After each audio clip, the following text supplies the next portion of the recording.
Okay. Hey everybody, welcome back to another Day Night Show match. Game 3 between Tinkertonk and FlufflyFlow. And I have Andy Susan casting with me, so oh yeah. Yay! Hands up in the air for the one true Hey! player.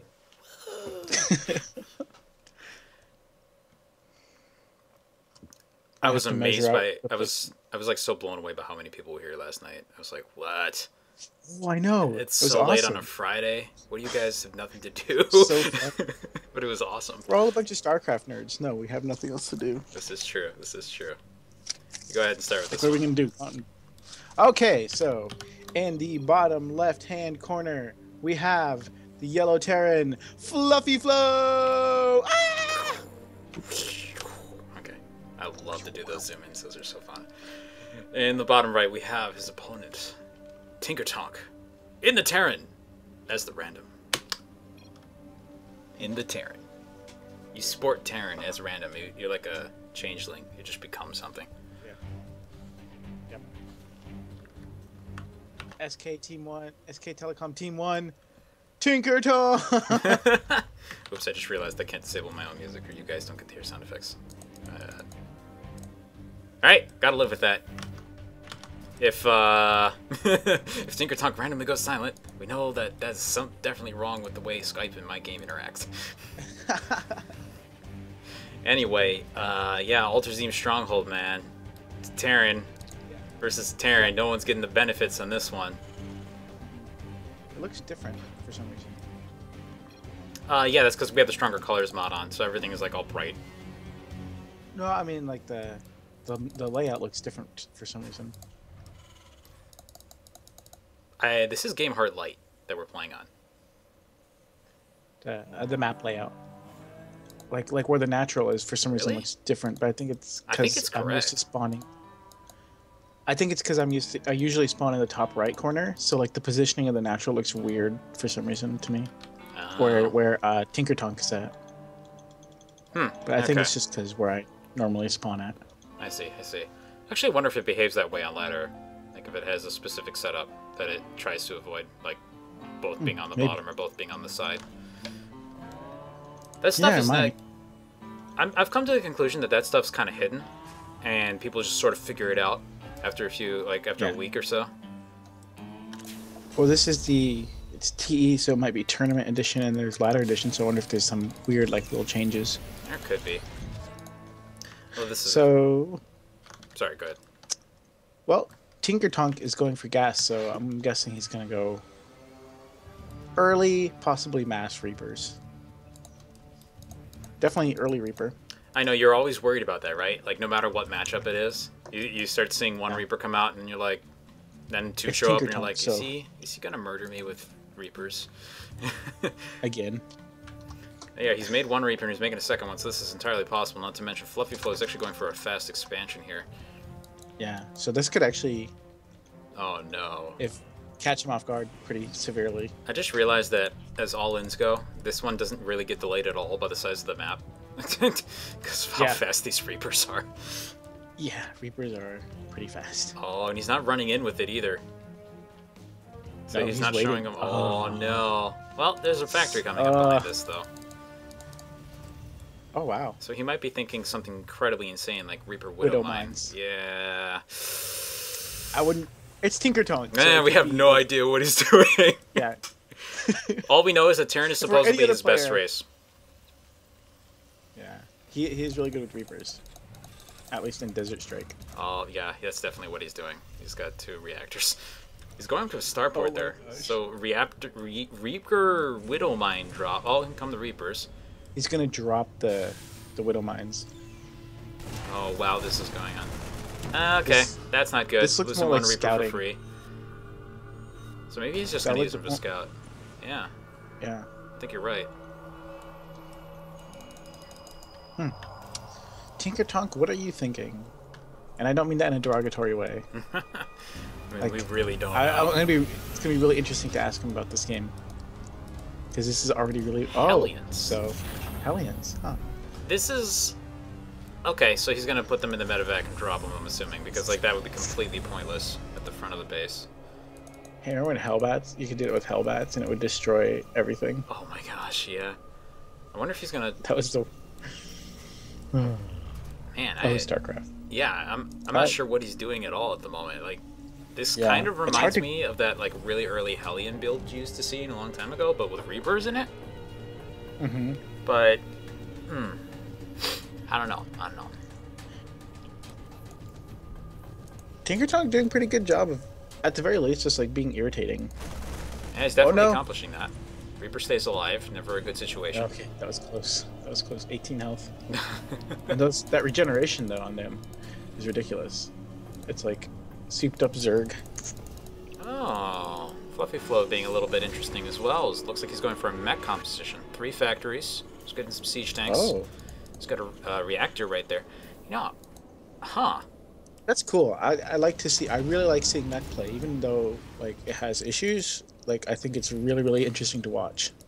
If he's in the right place at the right time, this isn't going to do anything because there's too many Marines. But it looks like he's moving to the front of the base, so that he's going to be fine. This is going to work to some degree.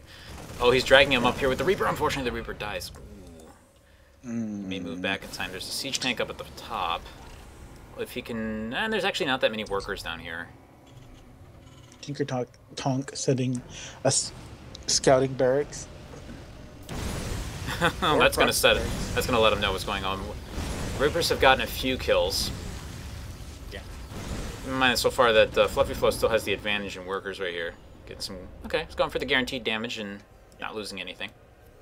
This Tinkertonk, so he could even just drop that into his natural and proxy. I would not be surprised if Tinker did that.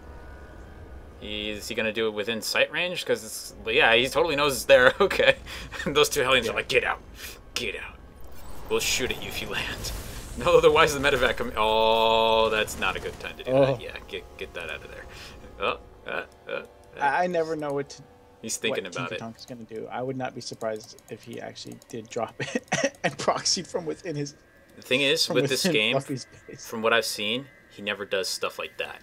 He'll do something crazy, but the way he controls whatever he's doing is very clean. Yeah. And I'm not super familiar. I just know him mostly for his cheesy antics and from like arcade games. So on Habitation Station, he went for the fast gold again, but like he grabbed some Mutalisks as well, and he was just diving in, killing things, and leaving, and just making sure he never lost anything as much as he possibly could. I mean, there got to a point where he was controlling so many things that he ended up running into a missile turret and losing a bunch of things for free. But like happens to everybody, even pros. Yeah. So we can't really complain about that. Oh, check it out. Blue flame upgrade. FlufflyFlow's getting it though. So what do you think? You think he's going to switch into Hellbats? Yeah, bomber style. Well, Tinkertonk is switched. Tinkertonk is switched to Hellbat. Okay, Sword is online. Oh no. I have a feeling this was his plan in the first place. He's not grabbing the transformation servos or anything though, so it's going to be just Hellion Hellbat for a while. Tinkertonk has the transformation servo. Oh, he does? I didn't even realize that. It's almost done, too. Oh, nice. Never see this upgrade. Tinkertonk. Oh, Tinkertonk. Okay, Fluffy's grabbing it too. This is the reason why I never see this upgrade, because it looks like a Hellbat. I'm like, oh, he's making a Hellbat. Yeah. They really need to give this its own icon. He's just like just completely mirroring his build. Oh man, I wonder if he's not scanning. I think they just both decided to do this. This is really crazy.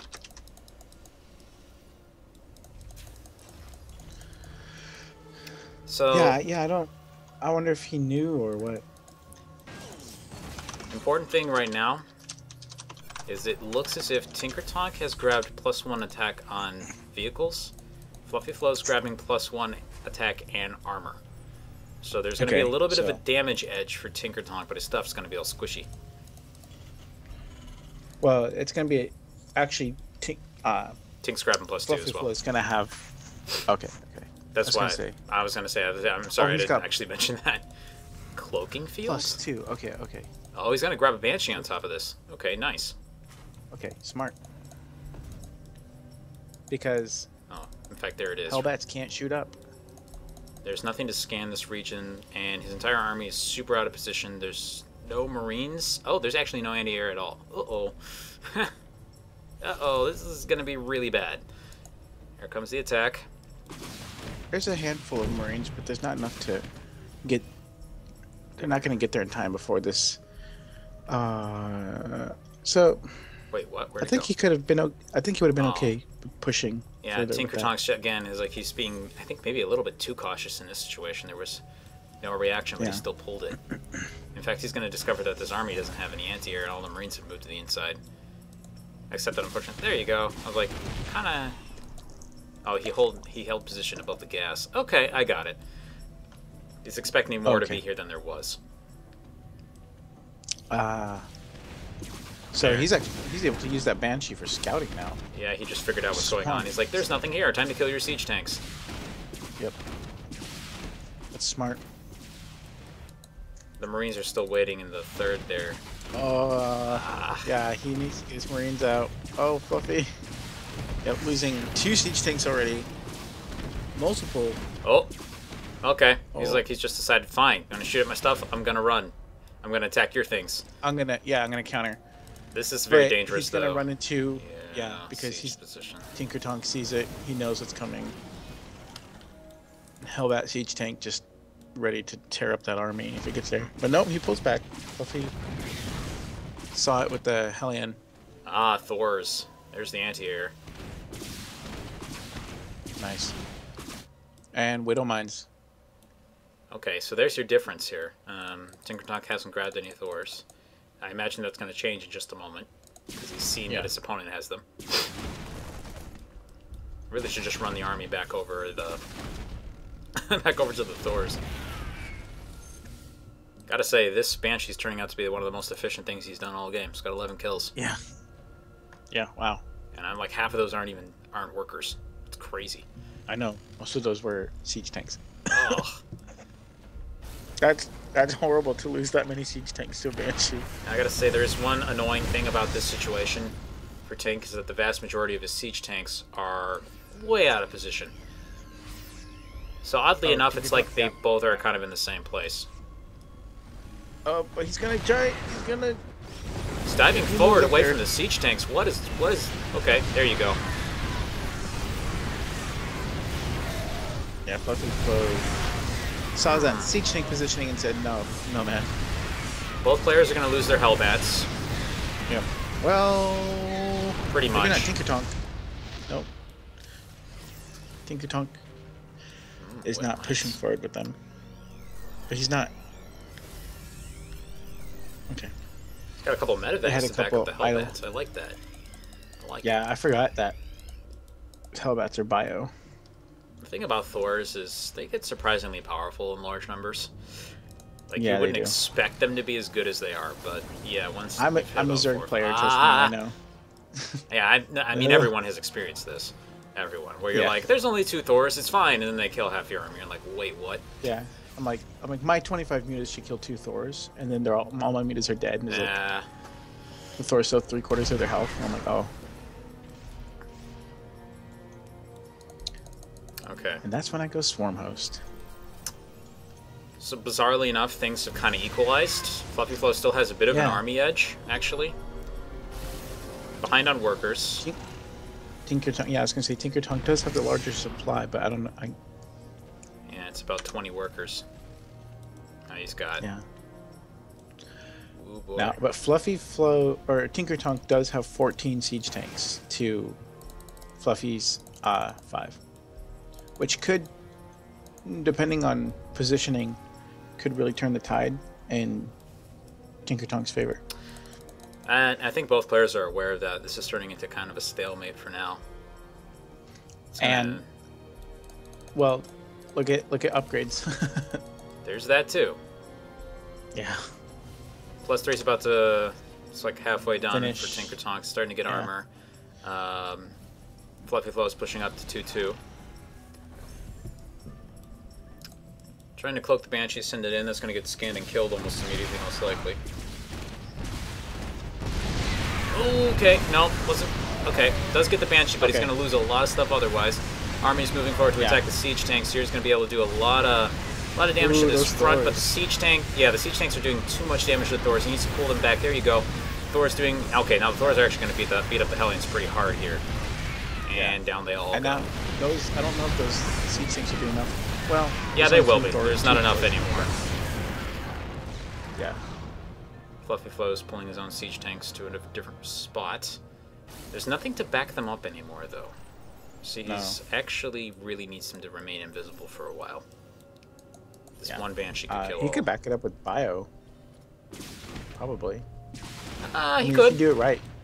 You could. The transition's really dangerous just because you don't have any of the upgrades. But can be done. Just go Marauders. Boom. Oh, this is the Banshee. Hero Banshee's dead. No Banshee for you. No soup for you. Okay, so here's the one thing that I think Fluffy's trying to count on here is he's going for more economy over his opponent. Yeah. Just keep it up. Keep mining. Keep producing. Really needs to stop losing things, though. I mean, there's no reason to attack into this position, honestly. Yeah. Because even if he has a superior economy, if he loses everything and Tinker pushes... Excuse me. Sorry. Hang in there, buddy. I can't breathe. Thor's the only anti-air. Tries to drop a couple Hellbats on top of the siege tanks. Is able to kill one of them. Two of them doing this. Wow, that's surprisingly effective. Using the splash damage in his favor. Okay. Tinkertonk feels like he has enough, and he thinks he can just run this over. He's grabbed two Banshees to go up to the attack, and just basically A-moving with the siege tanks here. Wipes out the entire army, and this is the unfortunate reality of TVT. At the end of the day, if you lose everything, you're going to be in a lot of trouble. There's just it's not very easy to remax against an opponent. Look at Fluffy's unit composition. Fluffy has gone for the one thing that unfortunately Tinkertonk can't deal with at all. Stuff that flies. Yep. And is massive. Yeah, it is massive. And can tank a lot of damage. Oh man, are we gonna see the mass SCV pool repair on Battlecruiser that just destroys the... Oh man. Oh, Tinkertonk doesn't realize that he's gonna lose everything most likely here. How much damage will he cause in the meantime, though? There's a lot of stuff for Fluffy to lose right up here. Yeah. He sees the Battlecruisers, and that's not stopping him. He's probably pretty confident that he can overwhelm. Yeah. There's so much DPS on those Battlecruisers. Not to mention, two more are actually just about to come out here. Banshees have all died. The siege tanks are like, this was a poor move. Time to go home. Good thing for them is that they actually do outpace Battlecruisers. Yeah, unless they get stuck on the wall like that. Can you imagine that, though, like from a cutscene perspective? Those tiny little siege tanks, and they're just driving away from those massive Battlecruisers. They're like, and then the AI breaks, and they all get stuck on walls and clip through each other. And they're like, ah! And then like 30 dudes on the ground in armor show up and shoot a giant Battlecruiser, and it crashes into the ground. Oh, yeah, never. Never think that hard about the actual size when you watch a multiplayer match, because your brain's like, but that doesn't work. No. Did you see that? One of the siege tanks are trying to position, so the AI positioned one of the other siege tanks into a Widow Mine. Fluffy's like, dude, you can't touch me. Time to expand. Yep. Oh, what is that? 5? 1, 2, 3, 4, 5. Yeah. How many of these are Tinkertonk took his 4th, but he forgot to start mining. He basically has 5 bases worth of gas income, which is ridiculous. No wonder he can pull this off. Get your SCVs harvesting on your 4th. I think at this point, yeah, he really needs to start... Mostly it's just to grab the gases at this point. I mean, the minerals is one thing, but you have so many... An army like this, whether it's Protoss or Terran, you need the gas. Yeah. Super badly. Yeah. Well, any late game composition, you really need the gas. Looks like he's going to try and go for a big army over, just kind of sacrifice some workers, replace it with as much army as he possibly can in Vikings, by the look of it. This could work. Yeah, Viking switch is smart. Temporary upgrade advantage for Tinkertonk in 3-2 versus his opponent's 2-2. That's not going to stay that way for too much longer, though. Tinkertonk just having his SCVs chill right outside Fluffy's base. It's like, whatever, no big deal. We're just SCVs. Unfortunately, he's pretty much unable to build any really much at the moment without that additional gas. There, he's finally starting to get it. Okay. Yeah. 1, 2, 3, 4 Vikings. Excuse me, sorry. A little bit. Hang in there. There are 7 battlecruisers and a lot of Thors. Oh, this is going to be nearly impossible for that many Vikings to kill. Okay. I don't even know what's happening anymore. 8 battlecruisers. Tinkertonk's being a gambling man. Although, hi Kaizura, by the way, I did see your message. Sorry, I was focusing on the game. But this is a huge risk. He's hoping he can do a ton of damage and exchange this army and then rebuild an air army. That's the only thing he can do. The problem is he doesn't have the income for it because he's getting rid of a lot of his workers. He's got a couple Thors of his own in there. Oh, 3-3 hasn't finished quite yet. Fluffy needs to delay this engagement before that happens. Well, okay, maybe not, because nothing else is fighting. No, here comes the 4 Vikings. They're going to get completely obliterated. Yep. Most Vikings likely. are dead. These battlecruisers are just chewing through everything. One of them goes down, but there's still just 6. You know what? There's nothing to deal with the siege tanks anymore, so you actually can just walk over here and kill this base, but it doesn't matter. Look how much extra economy there is behind this. Yeah. It's insane. And Viking, there's nothing to kill the battlecruisers. These are 3-3 battlecruisers, man. They're not to be toyed with. Eat everything. I think lunch. Tinkertonk's looking for the production. If he can find the starports and cut down on the battlecruiser amount, he might be able to get... No, okay, never mind. His entire army's gone. No, Alright, so the question is... is... That's 80 supply to 117. In the amount of time that it's going to take these battlecruisers to slowly lumber their way over here, can Tinkertonk put together a defense in time? Just nothing but mass Thors. That would help. They don't have enough gas though. Maybe he could go mass marine. I don't know. He's going for the really powerful air mode where they do like 30 damage per shot. Yeah. Oh, Yamato cannon's almost done. Those 3 Vikings unfortunately got here a little too early for their own good. And the battlecruisers have begun the fight. Yamato cannon has finished, but he's not using it. It's a little too much. He's pulling back to his reinforcements. There Boom! Ouch. Yamato cannon might actually not be like going for that might have been what's costing him this. He's starting to lose too much here. Yeah. But Tink sees the writing on the wall. Maybe he thinks he can't get enough up in time, and that's it. Game 2 goes to FlufflyFlow. Game 3, sorry, not 2.